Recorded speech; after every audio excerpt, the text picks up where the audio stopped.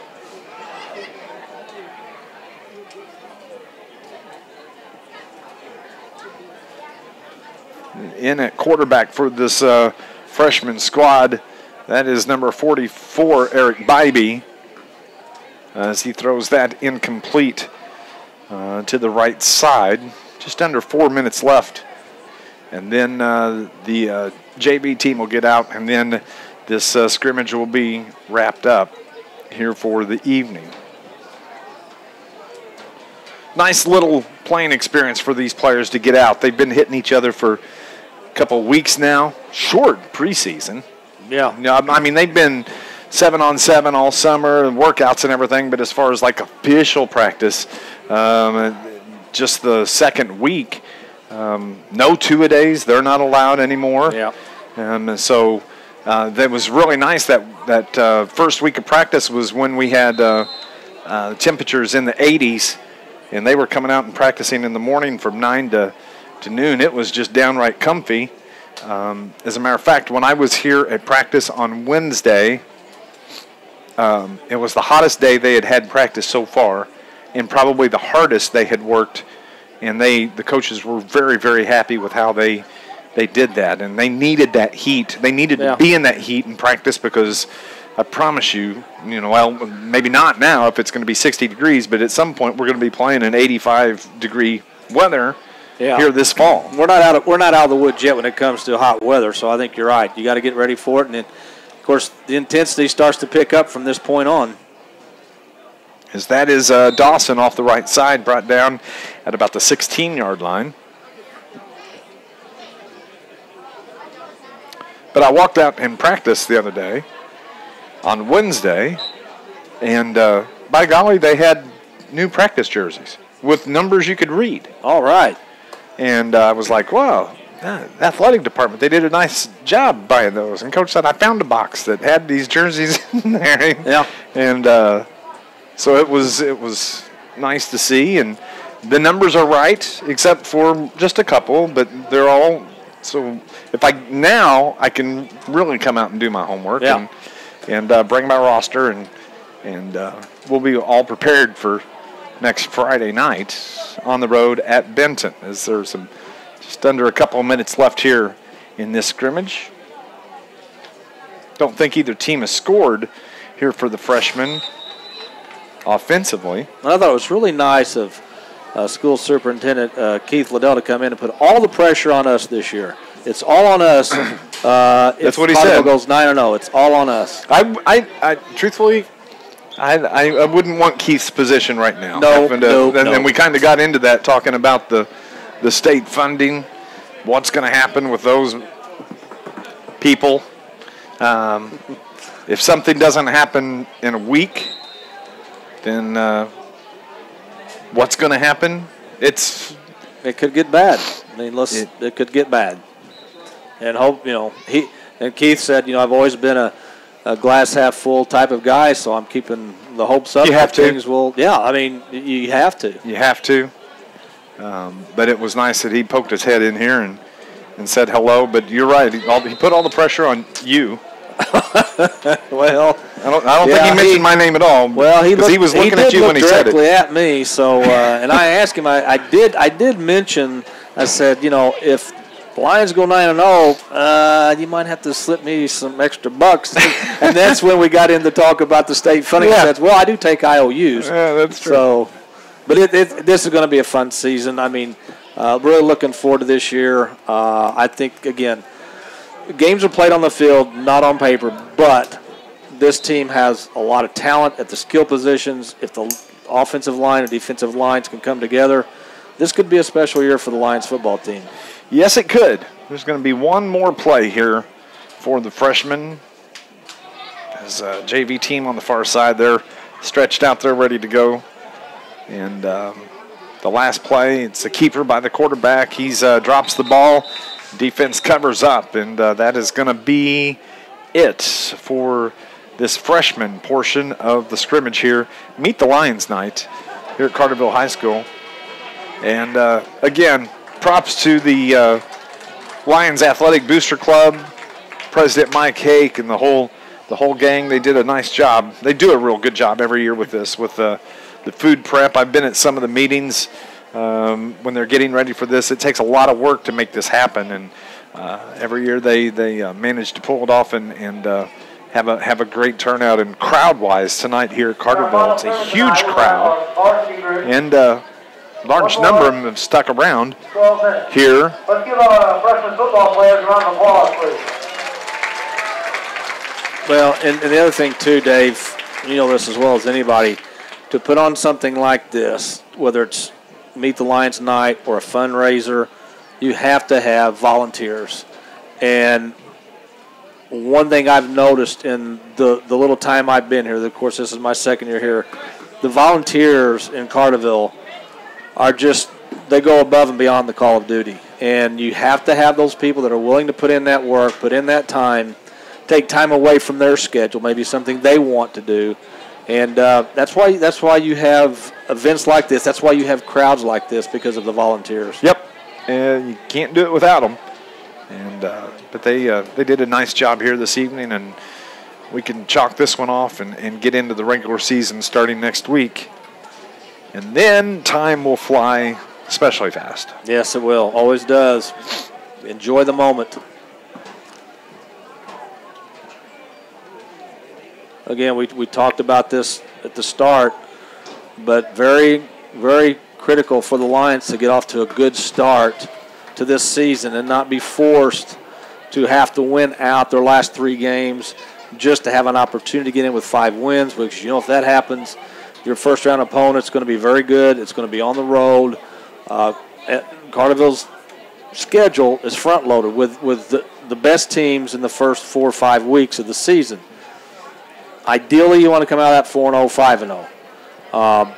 If you can do that, not that you can kind of relax or get complacent, but your schedule gets a little bit easier in weeks 7, 8, and 9, and really gives you an opportunity to maybe rest some players for the playoffs.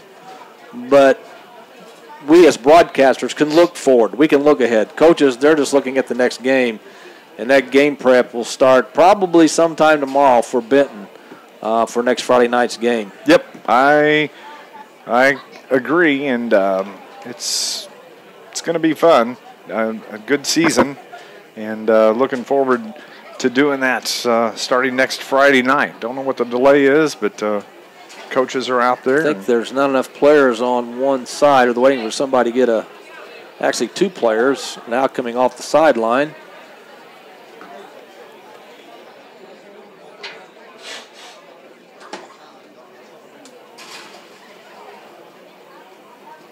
I think one of the things that will be fun to watch this year with Carterville's defense is watching Luke Ford play defensive end. I mean, we talked about his offensive ability. Yeah, absolutely. I mean, he on obvious passing situations, if I'm an opposing quarterback, I got my head on a swivel, because it's going to be tough to handle Luke one-on-one. You're probably going to have if a tackle's blocking him, you're going to have a tight end there or a running back coming out of the backfield to chip him. But it's going to be a lot of fun. It is going to be a lot of fun, and I guess this is going to be the varsity defense now that's going to have 12 minutes to work for the Lions. And defensively, this should be you talk about Luke Ford, big number 45, out on that defensive end. You have Zach Schunmind out there on the line. You have Julian Harshberger, big boy. He's down at nose guard or at tackle. And defensively, you have Marcus Lasdinas in the slot. He's a corner or safety or maybe linebacker, I guess is what he would play. Is actually Lasdinas makes the tackle here. Then you have Harley Vaughn at one cornerback on the far side. You have Nick Kralis here near side at cornerback, and then in the backfield at the safety position, you have Dylan Moore, number 2, and who is that? Number 4, Colin Montgomery. the sophomore, playing safety. Two of the fastest guys. Nice move defensively. Keep your fast guys at that free safety position. But look at that as this running back gets past those safeties and out toward midfield. And nice run there. I don't know. We can't see their numbers because of the red vest, but that was a nice run. Yeah, obviously your safeties are your last line of defense, and you'd want speed back there to maybe run down a receiver or a running back. So, and of course you got, Brock Tuttle, they'll be playing linebacker. There's enough speed and quickness that from sideline to sideline, Carterville should be set defensively. They should be. Offense has the ball right at midfield. The varsity defense is out there right now. Quarterback drops back to throw, throws across the middle. Nice catch. He's brought down. Short gain of about 5 yards. And that's going to bring up 2nd down and 5 for the offense. And there could be times this year, I mean, this is just a guess, but if you really want to confuse offenses, you could see Luke Ford possibly on the snap of the ball, take a step forward and then drop back into a pass or into defense. And as far as a defender, linebacker, as a linebacker, yeah. He'd be hard to throw over. I can guarantee you that. To give off the right tackle, brought down, short gain of about 6. It looks like across the 40-yard line to the 39. Just a little bit under 9 minutes left here in the final scrimmage of the day. Coach Dennis Trust out to talk to the offense, put into play. And Lions defensively are treating this as a regular game. They're out there. They'll see what the Lions offense comes out in. They make their call, their read at the line. And now they are set as they have a 4-man front. Ford off the right side puts pressure, and the pass is near side. Spun down and tackled by Nick Kralis. Little to no gain. Gain of 1, actually. Going to be 2nd down now for the offense. Ball at the 43-yard line. There's lots of bugs. Yeah, that's one thing about early high school football games. The bugs have not been run off by the cold weather yet, and they seem to congregate wherever we are. I don't know if there's anything to that. Just saying. It is what it is. Here comes Ford. Pressure on the quarterback. Had him wide open, and the officials mercifully blow the whistle because he was ready to put the hammer on somebody. Yeah, I'm sure when he has a sack this year, and there's probably going to be many, there's going to be some quarterbacks getting up awful slowly, especially the quarterbacks that don't see him coming.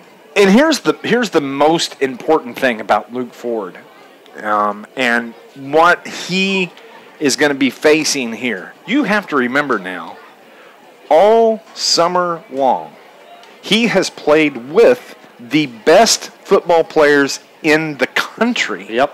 Not in Illinois, not in Southern Illinois. We're talking about the top 50 football players in the country. And they're all as big as he is. They are all as fast as he is. They're all as mean as he is. And it's work. And he played the quarterback. He went to the Nike opening camp with Justin Fields. The #1 ranked quarterback coming out of high school. That was his quarterback, and he was going up against the best defensive backs and the best linebackers. As a matter of fact, he told me in the first camp that he went to at Chicago for this Nike camp, the very first play, he said this linebacker came up and laid him right on his back. He said it surprised me. He said, I didn't realize that was the speed we were going at, and that's what was going on. He said, when I pulled myself up off the ground, I looked at the guy and said, is that how it's going to be? And the guy said, that's how it's going to be. He said, all right. And he said it didn't happen many times after that. Yeah. But so you have to think that what he could face from the high school level in Southern Illinois is just a complete different level over what he's seen during his summer camps and his travels to Beaverton, Washington, to the Nike camp. Again, he had pressure on the quarterback, pulls up, because Dennis Druss told him, do not hit that quarterback. Yeah. So this is a different level than he's faced all summer long. Well, it's the old saying, you only get better by playing better competition. He's done that all summer. And it may seem a little easier for him once the games start next Friday night just because of the competition he's gone up against. But I know we talked to Luke a couple of weeks ago on Sports Voice, and he's ready for this high school season to start. He had a little bit of downtime between all the visits and the start of practice, and he enjoyed that downtime. But he's a competitor. Chomping at the bit. He is a competitor.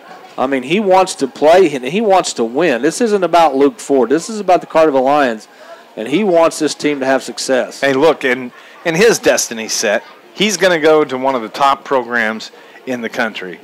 Yeah, it's going to be Alabama. It's going to be Auburn. It's going to be Georgia. It could be Illinois. It could be UCLA. It could be wherever it is. Nice job by the quarterback ducking out of that pass rush, but he's going to be all right. Yeah. He needs to put together a good, solid season to wrap up his senior year here. Not worry about injury. He's going to be taken care of, and just come at it and just ball all fall long. And here's the other thing too: if Carterville's offense is as successful as we think it can be, you get to the third quarter, late in the third quarter, early fourth. If Carterville's got a big lead, you're not going to see a lot of Luke Ford. Nope. He's going to, and rightfully so. Nope. And that goes with any of your starters. That's the other key to this offense. If they can get big leads going into the fourth quarter, rest your starters. That rest time will help you come playoff time. And so that's the other thing about a big play offense. If you can get a big lead, get your starters out there, and give some of these underclassmen or your reserves playing time that maybe those kids may have to come in for Coach Druss late in the season if somebody needs a breather, heaven forbid somebody's injured. So all that playing time for those reserves, if you can get them in early in the season, can pay off big late in the season. Yeah. We're going to be talking about him a lot during this season, and because he really could be the leader of this team, and leading just through his play. And he doesn't have to say a whole lot. Nope. Just go out and play hard and lead by example, and that's going to be fine. Quarterback gets off the left side out across the 25-yard line. Just a little over 2 minutes left. So next Friday night, we are going to have our pregame show starting at about 6:45 from Benton on News Radio WJPF and WJPF.com, and here on the YouTube channel. Be watching your social media. Don't forget to head to the Lions website, CartervilleLionAthletics.org. Everything is posted there. Video links are there. You can watch the games from that website. You can go to DaveMcKenzie.net and watch them there as well. We give you plenty of opportunity and try to get the word out about being able to watch these live streams and listening online. WJPF is even going to have the links there to where you can watch the games online. And don't forget following the games. I think we'll have overtime on 103.5 ESPN. Carterville hopefully is going to have a post-game party location where you can go and get some food and beverage following home games for the Lions. And again, 4 home games on the season, as the Lions are going to take on the Heron Tigers. They're going to take on the, the DuQuoin Indians, and then Nashville and Sparta at home. The other 5 games will be on the road through the season, so a limited opportunity to get out and check out your Lions here at Lions Field this year. 6:45 will be the pregame show. 7 o'clock is kickoff on the road in Franklin County as the Lions take on the Benton Rangers. 2017 Carterville Lions football is less than a week away now And Scott and I will have all the action for you all season long. And never hesitate. Hit us up on our social media sites. If you have questions, you can tweet us during the game and or check out our Facebook page. We'll do our best to answer any questions that you have. And if you think of something through the week, send it to us, and we'll try to answer that during the broadcast as well. As the quarterback keeper, he's brought down in the backfield. Under a minute left here in this scrimmage. The bad news is, I guess Carterville only has 4 home games this year. The good news is we don't have to go to Nashville or Sparta. That is the good news. There's a little bit of good news there for us. And not that we're bitter about the Sparta trip, but we were cold. I will tell you this about Nashville. We went there last year. It's an old press box. It's probably no telling how many years it's been there. It's an old press box. It's small. But it is right on the field as far as being able to call a game. You doing the play-by-play, obviously. You're so close you can see everything. Yep. But yeah, you know. The most unique game, though, out of all of them last year was that playoff game at Althoff where we were field level, 10 feet off the sideline, and you could hear the conversation of the people. And Amy sent me a text, and she said, turn your crowd mic down because the whistle's blowing in so loud through. And I was like, we don't have a crowd mic. We were close. He's 10 paces from me. I can't do anything about it. And on that red and white field there at Lindenwood. Or red and gray. Yeah, the gray and I don't get you call it maroon. It's more red and gray. That's the field for the Lindenwood Belleville University. Yeah, Lynx, I think is their nickname, football team. And then of course the goalposts up there are college size goalposts. The uprights are taller, but it's the width is smaller than high school goalposts. So that was kind of different. That was different. Fortunately, didn't come down to a field goal. No, didn't come. Wasn't that close. Pass is picked off defensively by the Lions. That is Dylan Moore that gets it, brings it down the near sideline. None of the offensive can get to him, and that's going to be a touchdown as the officials blow it dead. And looks like that may be the final play of the game. And I got to tell you what, got to get my voice in shape this week. Well, this is preseason. This is our preseason. I'm getting a little scratchy already. Lots of water. I mean, we've been off since February or March. I should say March. So nice job, Lions. Says the scrimmage is done, and again, 6:45 will be the pregame next week on News Radio WJPF, online at WJPF.com. And here on the YouTube channel. For my partner, Scott Hudson, for Amy, for Brian R. Powell back at the studio, who tried helping us out earlier. We will talk to you next Friday night from Franklin County for Lions football. Have a good night, everybody.